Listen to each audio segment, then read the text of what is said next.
আপনারা জানেন বাংলাদেশে এখন কি হচ্ছে। আপনারা গণভোটে সবাই কি হ্যাঁ এর পক্ষে ছিলেন না? আমরা সবাই কিসের পক্ষে ছিলাম? আমরা হ্যাঁ এর পক্ষে ভোট দিয়ে গণভোটকে জয়যুক্ত করেছি। কিন্তু সেই গণভোটের গণরায়কে নিয়ে যাওয়া হচ্ছে আদালতে। গণভোটের বৈধতাকে প্রশ্ন করা হচ্ছে আদালতে। আমরা কি সেটা মানবো না। যদি জনগণের রায়কে আদালতে নিয়ে যাওয়া হয় তাহলে আমাদেরকেও রাজপথে যেতে হবে। কথা খুবই পরিষ্কার।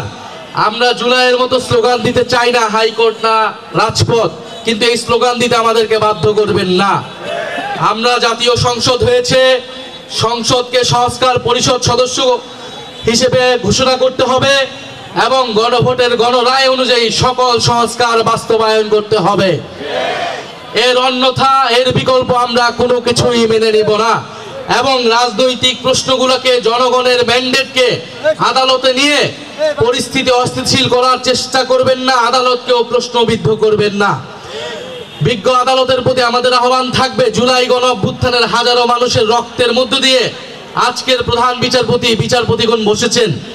ফলে এই গণ অভ্যুত্থানে কিন্তু এখনকার আদালত, এখনকার এই নির্বাচন এবং সরকার সবকিছুর বৈধতা যদি সংবিধানের দোহাই দেওয়া হয়, সংবিধান হিসেবে ইন্টারিম গভর্নমেন্টও হয় নাই, নির্বাচনও হয় নাই, তারেক রহমানের সরকারও তৈরি হয় নাই।